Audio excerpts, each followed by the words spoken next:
നമസ്കാരം, കൊട്ടാരക്കര മീഡിയയിലേക്ക് സ്വാഗതം. വേനൽക്കാലം എത്തുന്നതിന് മുൻപ് താപനില ഉയർന്ന അവസ്ഥയ്ക്കാണ് കേരളം ഇത്തവണ സാക്ഷിയായത്.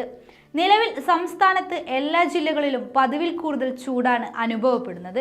എൽ നിനോ പ്രതിഭാസം കാരണം ഈ വർഷം വരണ്ട കാലാവസ്ഥയായിരിക്കുമെന്ന് വിദഗ്ധർ മുന്നറിയിപ്പ് നൽകിയിരുന്നു.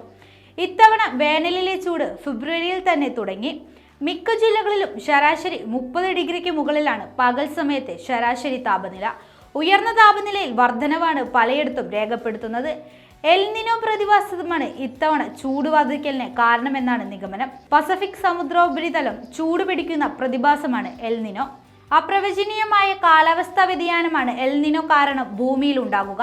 അതേസമയം സംസ്ഥാനത്ത് ഇതുവരെ 1.4 മില്ലിമീറ്റർ മഴ മാത്രമേ ലഭ്യമായിട്ടുള്ളൂ. ഇത് സാധാരണ 18.8 മില്ലിമീറ്ററിൽ താഴെയാണ്. 5 വർഷം മുൻപ് ശരാശരി 20 മില്ലിമീറ്റർ മഴ ലഭിച്ചിരുന്നു. പസഫിക് സമുദ്രത്തിലെ സമുദ്രോപരിതല താപനിലയെ ചൂടാക്കുന്ന കാലാവസ്ഥാ പ്രതിഭാസമായ എൽ നിനോയുടെ ആഘാതമാണ് ഈ ചെറിയ മഴയ്ക്ക് കാരണമെന്ന് കാലാവസ്ഥാ വിദഗ്ധർ പറയുന്നു. ഈ സീസണിൽ മഴ തുടർച്ചയായി കുറവായിരുന്നു. പരമ്പരാഗതമായി ഈർപ്പമുള്ള തെക്കൻ ജില്ലകളിൽ പോലും കാര്യമായി കമ്മി അനുഭവപ്പെടുന്നു.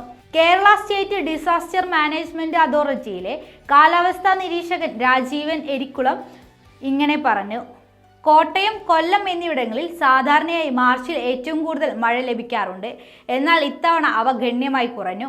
ഉദാഹരണത്തിന്, സാധാരണയായി 63 മില്ലിമീറ്റർ മഴ പെയ്യുന്ന പത്തനംതിട്ടയിൽ ഇതുവരെ 8.9 മില്ലിമീറ്റർ മാത്രമേ ലഭിച്ചിട്ടുള്ളൂ.